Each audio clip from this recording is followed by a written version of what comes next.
আমার বন্ধুরে আমার গভীর মনোযোগ। মানুষের মৃত্যু হয় দুইটা টাইমে গো, হয় রাতের বেলা না হয় দিনের বেলা। পৃথিবীর মধ্যে আসার একটা সিরিয়াল আছে, যার কোনো সিরিয়াল নাই। দেখা যায় দাদা জিন্দা নাতি নাই, সন্তান জিন্দা বাবা নাই। ও দরদি বন্ধু শোনো গো, সন্তানের লাশ বাবার কাঁধে, বাবার লাশ সন্তানের কাঁধে। এই দুনিয়ার মধ্যে লাশবাহী ব্যক্তি যাবে রে, সন্তানের লাশ কত ভারী, বাবার লাশ কত ভারী রে বাবা। আল্লাহ, যারা দুনিয়া থেকে বিদায় হয়ে গেল আমাদের ইতিম বানায়া, সকল কবরবাসীর কবরে আযাবগুলো তুমি মাফ করে দিও। জোরে বলেন আল্লাহু আকবার। এ দুনিয়ার মানুষ শুইনা লাও গো, মৃত্যু মানুষের তিনটা বিপদ। নাম্বার 1 হলো মানুষের মরণ, 2 নাম্বার বিপদ হলো কবর, 3 নাম্বার বিপদ হলো কিয়ামতের ময়দান। 1 নাম্বার বিপদ হলো মানুষের মরণ। এই মরণের পেয়ালা পান কর্তব্যের মধ্যে কোনো সন্দেহ নাই। কোরআনুল কারীমের মধ্যে যতগুলো সূরা আছে 114টা সূরা। ও মুসলমান শোনো গো, সূরাগুলো তুমি বা মানতে পারো নাও মানতে পারো, তবে বাবারে অনেকেই তুমি অস্বীকার করতে পারো। কিন্তু একটা আয়াত কোরআনের মধ্যে আছে, যেটা আমার আল্লাহ রাব্বুল আলামিন ঘোষণা করেছেন, কুল্লু নাফসিন যায়কাতুল মাউত। এই আয়াতটা স্বীকার করার মতো কোনো হাকিম, কোনো মাস্টার, কোনো জ্ঞানী, কোনো বৈজ্ঞানিক, কোনো দার্শনিক, কোনো ফকির মিসকিনের করার মতো ক্ষমতা নাই। জোরে বলেন ঠিক কিনা? আর যারা কোরআন অবমাননা করো, কোরআনকে নিয়ে যারা অবহেলা করো গো, দেখি কোরআন অনেকে সিরা, অনেক নাস্তিকেরা কোরআনগুলো ছিঁড়তেছে, কোরআনের প্রতি অবমাননা করেন, সেও তো অস্বীকার করতে পারবে না। ও মুসলমান, মরণ তার হবে না, এই মরণের পেয়ালা পান করতে হবে, এর মধ্যে কোনো সন্দেহ নাই। জোরে বলেন ঠিক কিনা? এ বাবারা আমার গভীর মনোযোগ। মৃত্যুর কথা বলতে গেলে বড় কষ্ট হয় রে।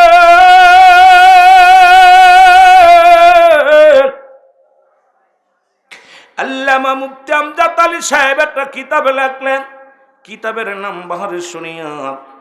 উনি লিখতে যা বললেন, দুনিয়ার মানুষ শোনো, মানুষ যখন সাধারণ মৃত্যুবরণ করে, 70টা তাজা উটের গায়ের চামড়া জবাই না করিয়া উল্টো দিকে টান দিয়া লবণ আর মরিচ লাগা দিলে যতটুক যন্ত্রণা হয়,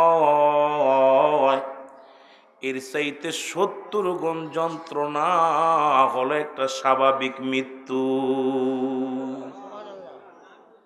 এ মুসলমান শুনে না, এখন আমরা মরণের সময় অনেকের চোখ দুটি বড় বড় হয়ে যায় গো,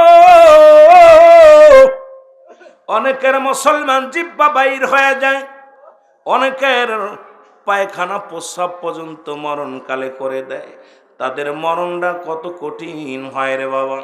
ইমানদারের মৃত্যু হয় কেমনে মুসলমান শোনো, ইমানদারের মৃত্যু হয় আটা গোলায়া খামিরে বানায়া, এর মধ্যে যদি একটা চুল পড়ে, এই চুলটা টানতে বাইর করলে যেমন অনাসে বাইর হয়ে যায়, ইমানদারের জানটা আমার আল্লাহ রব্বুল আলামিন আজরাইল দে এইরকম আসান দিয়ে বাইর করবে। আর মুসলমান শুনে নাও, শুনে নাও, আর যাদের মরণকালে পায়খানা প্রস্রাব করে দিবে, যাদের জিহ্বা বড় হয়ে যাবে, যাদের চোখ দুটি বড় বড় হয়ে যাবে, তাদের মরণটা কত কঠিন হবে। জোরে বলো আল্লাহু আকবার। এ মুসলমান, আজ কার জন্য তুমি সুদ খাও, কার জন্য ঘুষ খাও, কার জন্য তুমি অন্যায় করো গমন? সন্তানের খুশি করতে যাইয়া তুমি সম্পদের পাহাড় বানাইলা।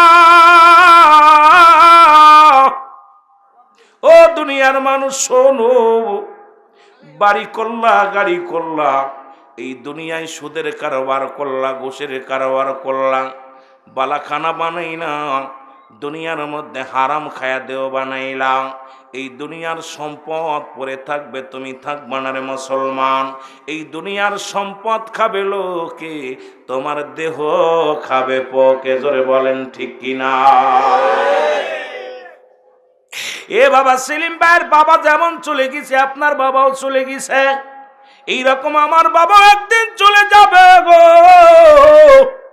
কিন্তু কার জন্য তুমি সুদ খাও, কার জন্য ঘুষ খাও, কার জন্য দুনিয়ার মধ্যে মস্তানি করো? ক্ষমতার বল পাইয়া জমাজমি দখল করলাম, মানুষকে কষ্ট দিলাম, 5 বছরের ক্ষমতা পায়া মস্তানি করলাম, মাতবাড়ি পায়া মস্তানি করলাম, সম্পদের বাড়াবাড়ি করলাম, কিছু নিয়ে যেতে পারবো না। আল্লাহ কয় কুল্লুমান আলাইহা ফান। ও দুনিয়ার মানুষ শুইনা নাও গো, এই দুনিয়ার মধ্যে যা কিছু আছে সব আমার আল্লাহ শূন্য বিচ্ছিন্ন করে দিবে। এই দুনিয়ার মধ্যে যা কিছু আছে আমার আল্লাহ সব কিছু শূন্য বিচ্ছিন্ন করে দিবে গো। এই জমিনটা আমার আল্লাহ রাখবে না।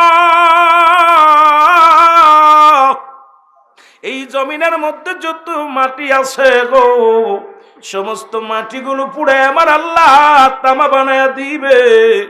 মস্তানি করবি কিসের উপরে দাঁড়ায় আরে বান্দা?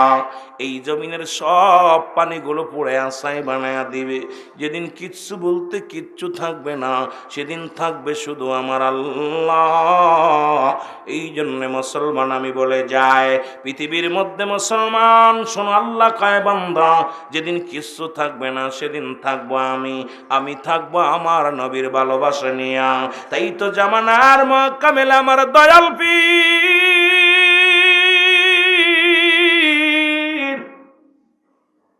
খাজা বাবা সৈয়দ আল্লামা ফরিদপুরি বলেন, বাবা দয়াল নবীর প্রেম ভালোবাসা যার অন্তরে যতটুক তার ইমান বলতে ততটুক। নবীর প্রেম ভালোবাসা যার অন্তরে যার ইমান যার নাই, যত যার ইমান যার নবীর ভালোবাসা যার অন্তরে যতটুকু তার ইমান বলতে ততটুক। নবীর প্রেম ভালোবাসা যার অন্তরে নাই তার ইমান বলতে কিছু নাই, সরাসর বেঈমান। ধরে বলেন ঠিক কিনা? এই মদিনা যাইতে পারলাম না, মদিনা আরো জোরে বলেন, মদিনা যাইতে পারলাম।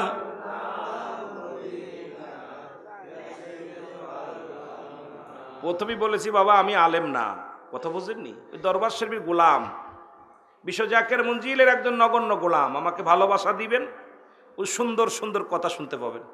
আমার তো ওরা তো কিতাব দিয়ে আলোচনা করেছে, বড় কিতাবের আলেম। আমার ভিতরে কোনো মাল নাই, কথা বুঝেননি? আছে ভালোবাসা আপনাদের। এই জন্য যত প্রেম দিবেন তত বাইর হবে, তবে ভয় নাই। কোরআন হাদিসের মা কিয়াস কম দিব না, ভয় নাই। একটু ধীরে ধীরে যাবো, ধীরে ধীরে আস্তে আস্তে আগায়। তবে আপনাদের ভালোবাসা না পাইলে আমি আলোচনা করতে পারবো না, কারণ আমার ভিতরে শুধু আপনাদের ভালোবাসাটা চাই। আমার পীর কেবলা জানের মহব্বত চাই, কারণ আমার ভিতরে যা আছে সব পীরকে সুপে দিছি। আল্লাহ যেন দয়া করে মায়া করে পীরের ওসিলায় আপনার দুয়ার বরকতে কথা বলতে পারি। মদিনা যাইতে পারলাম না, মদিনা মদিনার পুবাল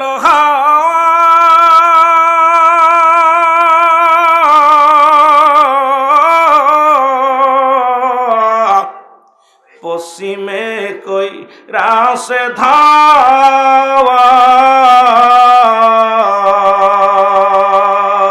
এই মাদারীপুর জিলার সালাম খানি, কুনিয়াবাসীর সালাম খানি পৌঁছাই দিও মদিনায়, মদিনা।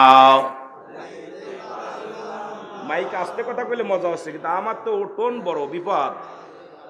না মদিনা যাইতে পারলাম না, মদিনা। এ নবীর আশিকের আগো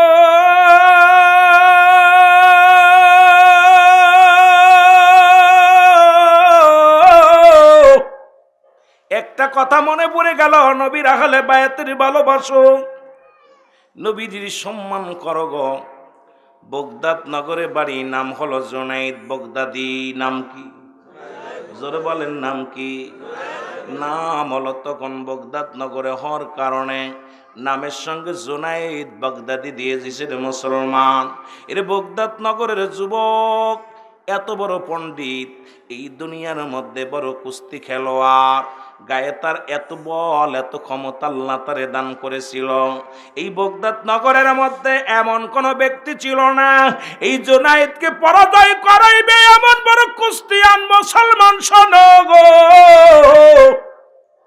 এই কুস্তিতে এত বড় পারদর্শী ছিল, তৎকালীন জামানার মধ্যে কেউ তার সঙ্গে কুস্তি ধরে পারে না। বগদাদ নগরের যিনি প্রধান, উনি ডাক দিয়ে বললেন, জুনাইদ রে, তোমার চেহারা সবু ভালো, তুমি দেখতে শুনতো বালা, তোমার গায়ে এত জোর, আমি আমার রাজ্যে তোমার নিতে চাই, তুমি রাজদরবার থেকে সমস্ত খরচ পাবা, একটা কুস্তিয়ান বড় বীর তোমার উপাধি দিয়ে দিলাম। জুনাইদের সঙ্গে দেশ বিদেশের মানুষগুলো যখন কুস্তি ধরার জন্য আসে, জুনাইদের সঙ্গে কেউ পারে না, সবাইকে পরাজয় করে। জোরে জোরে চিল্লায় বলা যাবে না আল্লাহু আকবার। একদিন হঠাৎ করে মুসলমান একজন দাড়িওয়ালা টুপিওয়ালা একটা মুসলমান কাবু একটু মানুষ, শ্যাংলা বর্ণের মানুষ, এসে রাজ দরবারে হাজির হয়ে গেছে। ডাক দে বলে, রাজা মশাই, শুনলাম আপনার দরবারে একজন কুস্তিয়ান আছে, তার লগে আমি পালোয়ান, আজকে তার লগে আমি কুস্তি খেলতে চাই। আরে রাজা তাকায় দেখে গায়ের মধ্যে যে বল, এ তো আমার পালোয়ান লাগবে না, সাধারণ পাবলিক একটা হলেই যথেষ্ট। ডাক দে কয়, বাবা তুই কি পাগল হইছ? আমার জুনাইদের লাগে কুস্তি লাগবি গো, কারণ আমার জুনাইদের সঙ্গে ভয় মানুষ কুস্তি ধরার তো দূরের কথা, আগেই পরাজয় মানে। বলে, হুজুর আপনি ব্যবস্থা করেন, আমি জুনাইদের লাগে কুস্তি লড়বো। জোরে বলেন আল্লাহু আকবার। শত শত মানুষগুলো আসতে লাগলো জুনাইদের সঙ্গে কুস্তিতে লড়বে। এক পালোয়ান পা গেছে, এক পালোয়ান, বিশাল এক পালোয়ান আছে। লোকজনে আইয়া পালোয়ানের দিকে তাকাইয়া লোকজন চিন্তা করে, এ কি মরার জন্য, জান্ডা দেওয়ার জন্য জুনাইদের লগে লড়তে আইছে? পালায়া যাও, পালায়া যাও। লোক কয়, পালানোর জন্য আসি নাই, তোমার জুনাইদের লগে আমি কুস্তি লড়ব। জোরে জোরে চিল্লায়া বলা যাবেন আল্লাহু আকবার। কুস্তির ময়দান সাজানো হলো, চারিদিকে শত শত লোকজন জড়ো হয়ে গেল। কুস্তির ময়দানে যাইয়া জুনাইদ যখন আসলো, পালোয়ান তো থরথর করে কাপড় শুরু করেছে। ডাকতে বলেন, সবাই কয়, যদি প্রাণে বাঁচতে চাও পালাও। কয়, পালাতে আসি নাই, কুস্তি শুরু হবে, নিফারি বাঁশি দিবে। পালোয়ান ডাকতে বলে, ও জুনাইদ, আমি কুস্তি খেলার আগে তোমার সঙ্গে কানে কানে কিছু কথা বলতে চাই। জুনাইদ বলে, কি বলতে চাও? বলে, বলো তোমার কান্ডা আগায়া দাও। যখন কান্ডা আগায়া দেশের মুসলমান শোনো, জুনাইদ বাগদাদি যখন কান্ডা মাথাটা আগা দিছে, এই কানের করে যা চোখের পানি ছেড়ে ডাকতে বলে, জুনাইদ,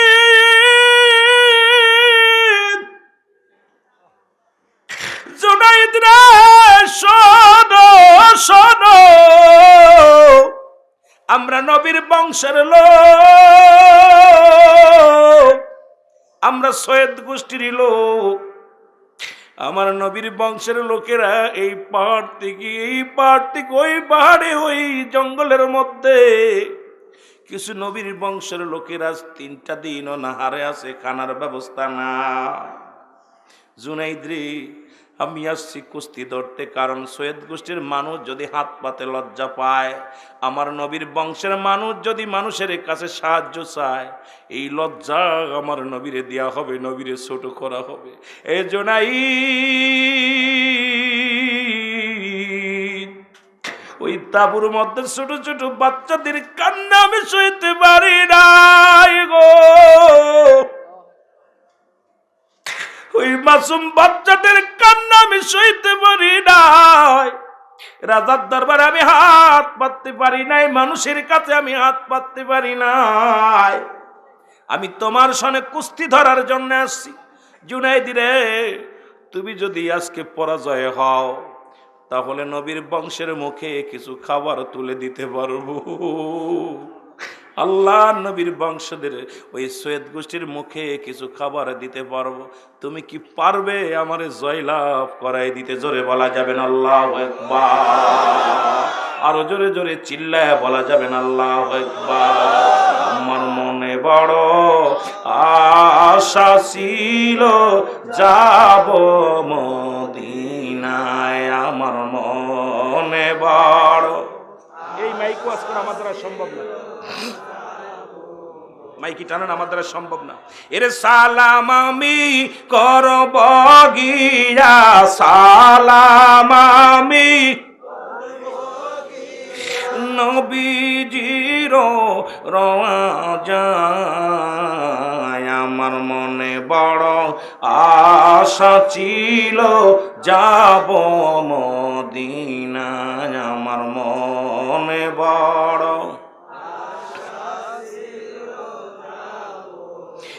আরব সাগর পাড়ি দিব, নাই তোমাদের তরি,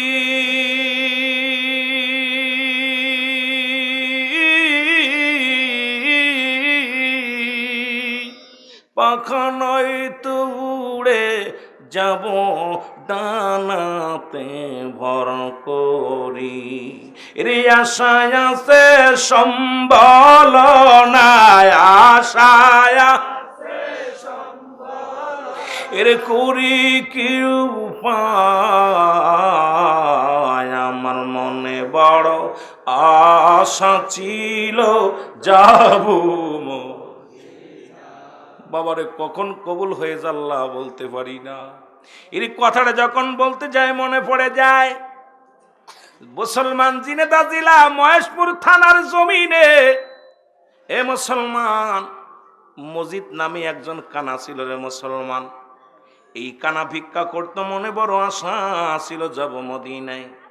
এই কানা মানুষটা প্রতিনিয়ত দরবারে আসতো, দরবার শরীফে মুসলমান নবীর দরবারে, আমার দরবার বিশ্ব জাকের মঞ্জিলে আসতো।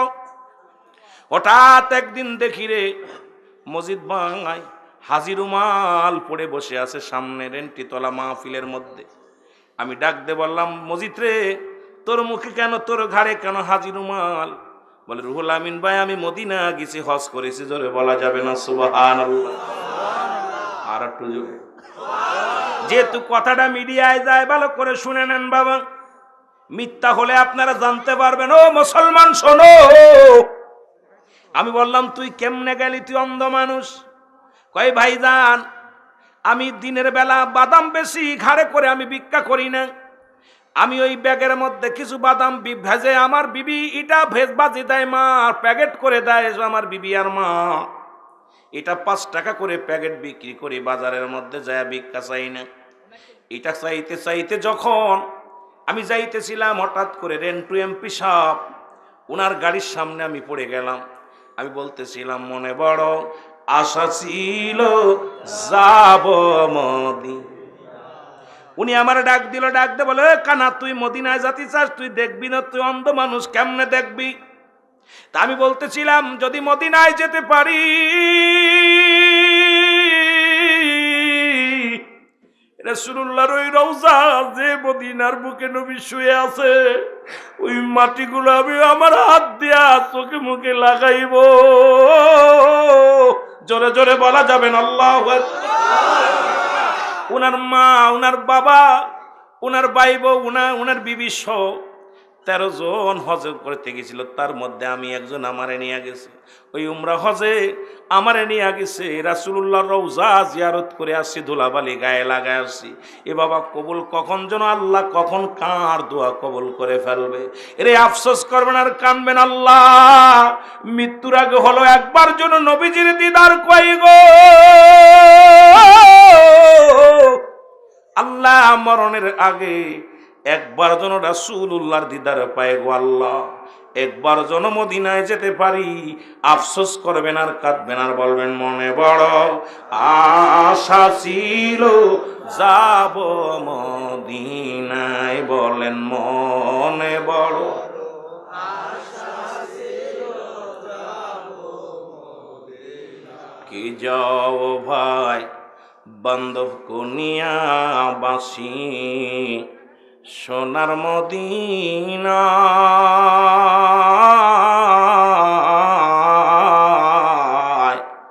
কে যাও ভাই দৌলতপুর বাসি সোনার মদিনা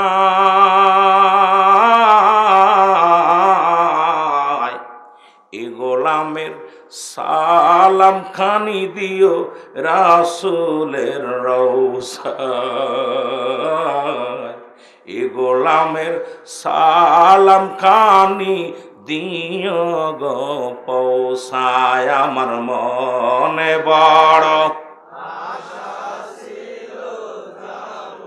চোখের পানিগুলো ছাড়বেন আর কাঁদবেন মনে বড় আশা এই আরব সাগর পাড়ি দিব নাই তো মোদের তরি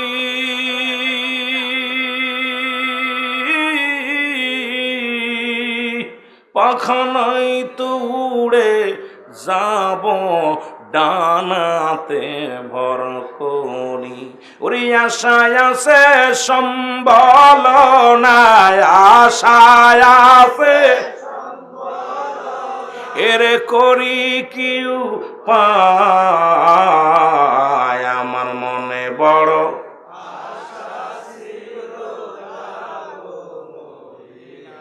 এই দুনিয়ার মুসলমান